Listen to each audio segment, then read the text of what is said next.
bonsoir à tout le monde. Je voulais louer la persévérance d'Arnaud Alloy pour commencer, parce qu'en fait, il a construit cette journée qui devait se passer à l'entrée du printemps, même à la fin de l'hiver.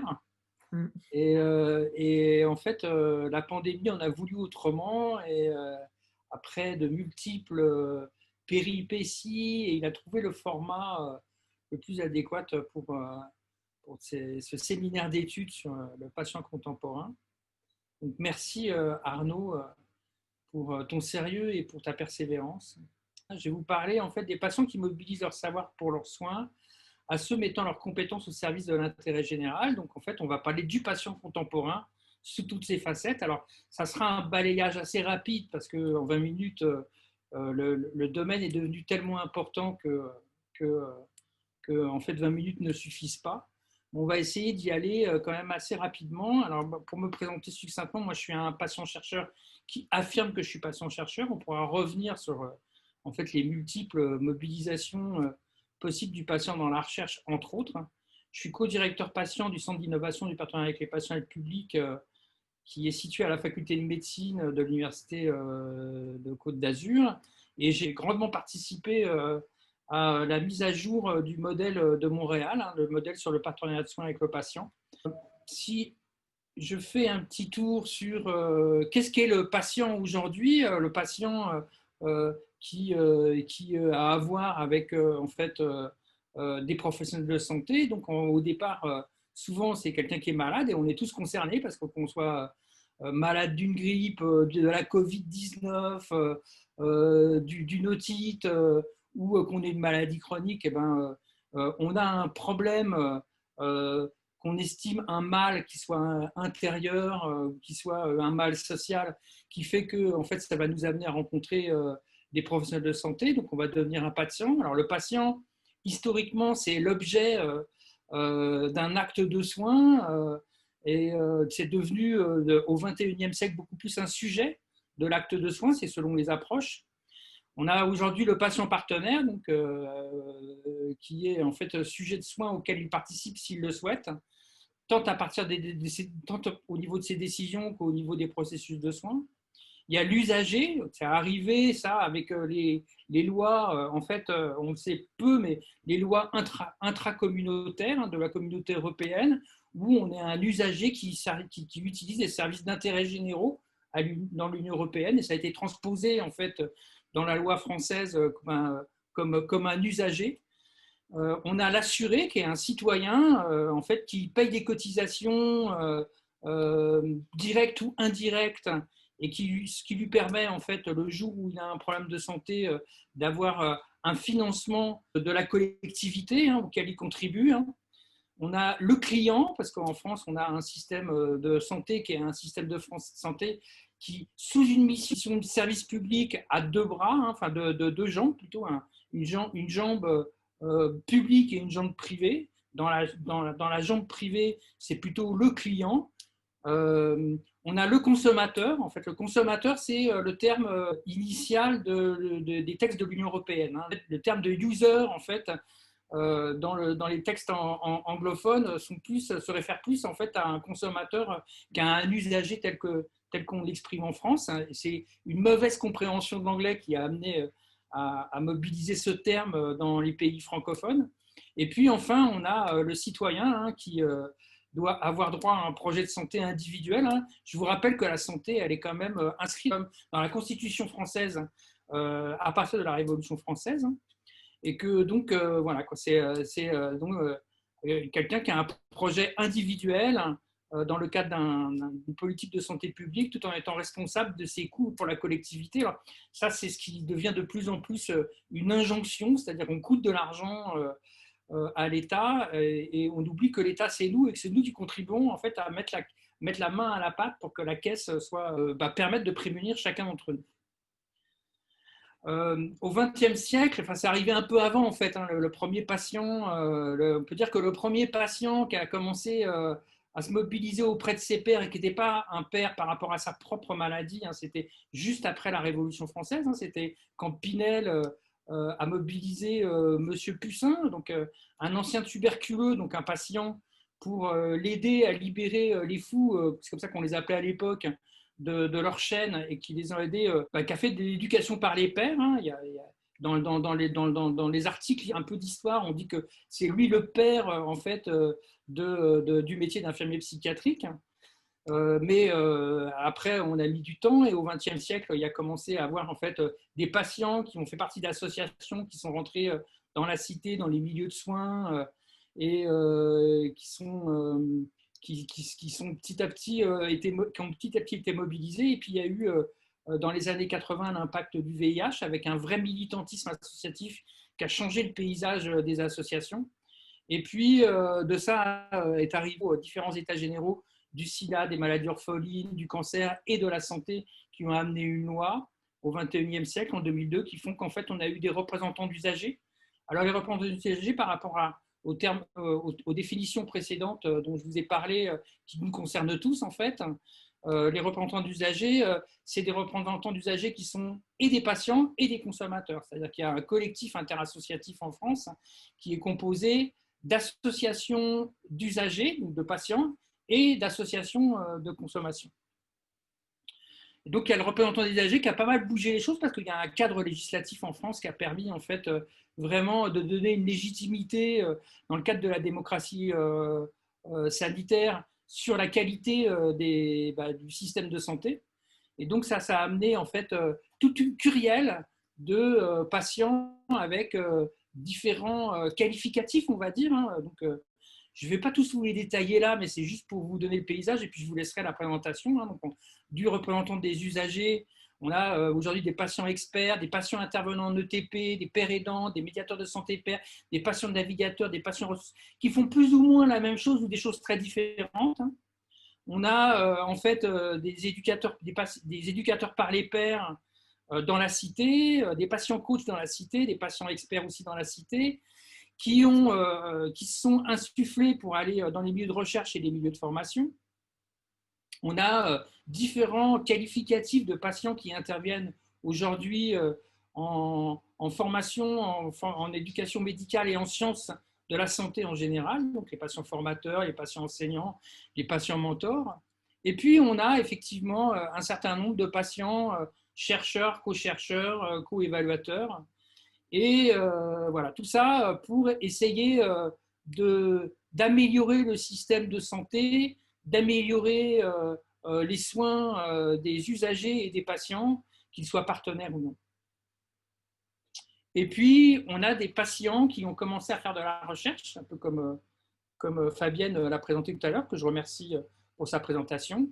Et de là, on a en fait été chercher dans la population, plutôt dans le diabète au départ, des patients qui en fait arrivaient à identifier leurs symptômes sans avoir besoin d'outils d'automesure, donc les patients sentinelles. Et donc ça a créé en fait des travaux de recherche là-dessus, avec un aller-retour entre le fait de légitimer un savoir en fait quelque part, et ça permet à ces personnes de mieux appréhender, d'être moins discriminées, on va dire. Et puis Philippe Barrier, qui est un philosophe qui lui-même vit avec le diabète et qui a été transplanté, qui a travaillé sur en fait les évolutions du patient dans le cadre de la maladie chronique, qui a en fait repris les travaux de Canguilhem sur le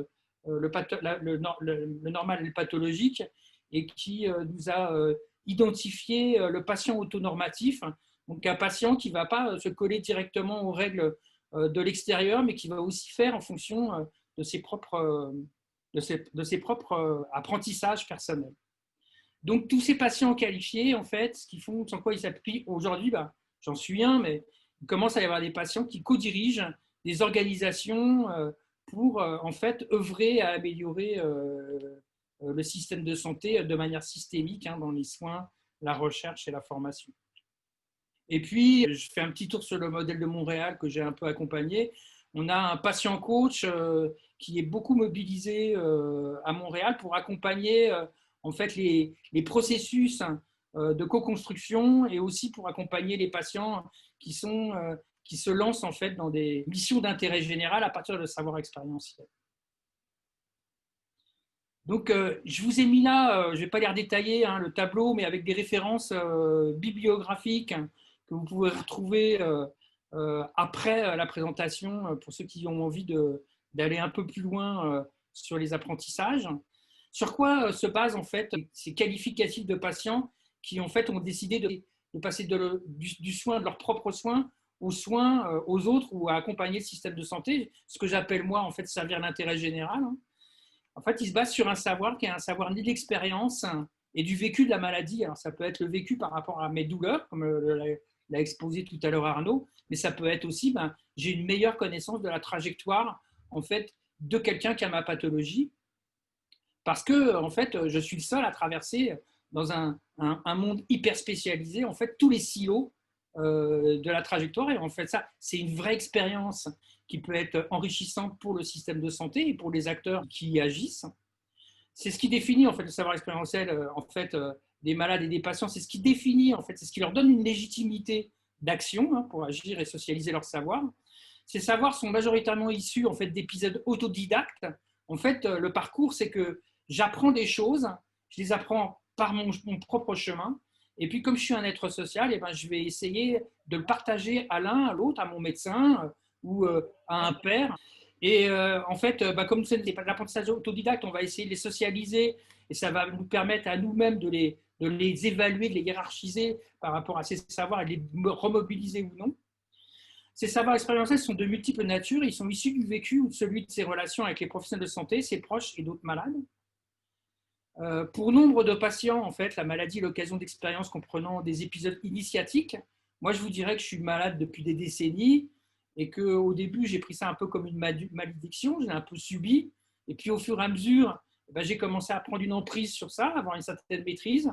Et puis aujourd'hui, je trouve que moi, ça m'a énormément fait progresser de vivre avec une maladie chronique, ne serait-ce que parce que j'ai touché en fait, mon humanité par ma vulnérabilité. Et ça me donne une autre sensibilité en fait, au monde, une autre sensibilité à l'autre. Donc, pour moi, c'est vraiment un cheminement initiatique, mais je comprends que ce ne soit pas pour tout le monde.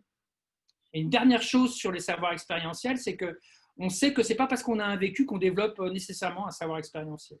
Le savoir expérientiel, ça demande de la réflexivité, de revenir sur un vécu pour en tirer des apprentissages qui nous permettent en fait d'agir autrement ou de transmettre une manière d'agir autrement.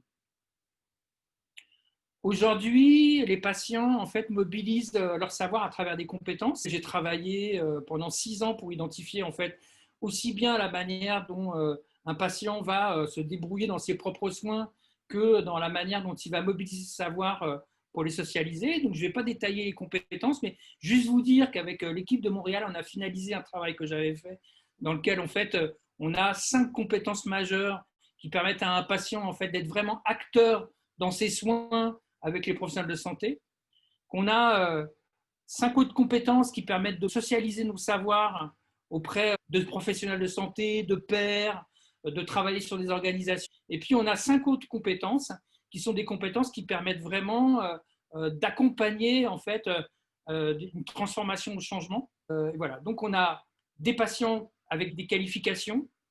Ils ont des qualifications parce qu'en fait, ils développent des savoirs expérientiels, ils développent des savoirs expérientiels qui passent au travers de compétences. Et puis, là, je vous donne une petite cartographie qui peut être faite si vous avez une association ou si vous êtes dans un bureau de patients partenaires ou un bureau ailleurs, vous développez des activités. Nous, on a regardé, là, on a 2 formes de mobilisation des patients au CI3P, donc au Centre d'innovation et de partenariat avec les patients et le public. On recrute des patients à partir des savoirs expérientiels de leurs compétences. Alors, ça a une dimension d'efficacité pour l'organisation, mais ça a aussi une dimension éthique de ne pas mettre des patients qui ont vécu quand même pas mal de situations d'échec en échec. Et puis, on a des patients qui passent par la formation. Et puis, on cartographie leurs activités au fur et à mesure. Et puis, de ça, on tire les savoirs expérientiels qu'ils mobilisent au travers de ces activités. Voilà. Pour finir, quelle est la place de ces savoirs aujourd'hui dans la société? Alors, vous voyez, là, ça fait une espèce de constellation. C'est juste pour vous dire qu'on a travaillé avec Emmanuel Jouette qui va intervenir pendant ces séminaires et puis avec Olivier Lazvernias sur le fait que c'était devenu un fait social, ce savoir des malades. Et à quoi on le voit? On s'est basé sur les travaux du père de la sociologie française qui s'appelle Émile Durkheim et que en fait, ce fait social s'appuie sur 4 familles de preuves. La première famille de preuves, c'est qu'il y a des pratiques communes Donc, il y a la reconnaissance par la modélisation de théorie et concepts des activités de ces patients à partir des savoirs expérientiels. Il y a une reconnaissance par les législations nationales, les recommandations internationales. Il y a une reconnaissance par figure et emploi. Aujourd'hui, à quoi on voit en fait qu'il y a un emploi, c'est qu'il y a une commande sociale, et on voit bien qu'avec la loi sur la démocratie sanitaire, on a organisé une commande sociale. Et puis, il y a la reconnaissance par des diplômes, particulièrement en France, où il y a des formations diplômantes qui permettent en fait d'agréer quelque part ces patients. Juste une notion qui me paraît importante, moi, c'est il y a eu Angela Coulter, un an après qu'on ait fait la note de synthèse sur la construction de la reconnaissance des savoirs expérientiels avec Emmanuel Jouette et Olivier Lasvernias. Il y a une chercheure anglaise qui s'appelle Angela Coulter qui a fait une étude longitudinale et qui a sorti qu'en fait, en moyenne, alors c'est une moyenne, il faut toujours se méfier des moyennes. Hein. Moi, j'ai horreur des chiffres, mais c'est quand même significatif. Un patient avec une ou plusieurs maladies chroniques passe entre 5 à 10 heures par an dans le soin avec les professionnels de santé. Je ne parle pas des salles d'attente et de la trajectoire de. Je parle vraiment dans le soin. Dans le même temps, sur une année, lui, il va fournir jusqu'à 6250 heures de soins avec son entourage. Ce qui résume en fait au fait qu'en gros, 98% des savoirs en santé sont des savoirs expérientiels et que 2% sont des savoirs du système de santé. C'est la raison pour laquelle il faut que les patients participent plus avant dans le système de santé. Je vais vous faire une conclusion. Le patient contemporain est multiple, comme on l'a vu. Hein. Le patient contemporain est susceptible de détenir une expertise, que ce soit pour ses soins, celle de la vie avec sa maladie, son handicap, ou encore lorsqu'il socialise ses savoirs pour l'intérêt général, des savoirs qu'il est libre en France de mobiliser ou non. Vous savez qu'en France, un patient a le droit de savoir ou de ne pas savoir. Et les deux n'ont pas à être discriminés. La connaissance des savoirs expérientiels des patients largement reconnus depuis 2010 et la note de synthèse sur la construction et leur savoir expérientiel issu de la vie avec la maladie sont aujourd'hui largement reconnus par la société. Et puis, je vous remercie et je vais répondre à vos questions. J'espère que je n'ai pas été trop long. Merci beaucoup, Lugino. C'est très bien au niveau timing et au niveau contenu aussi.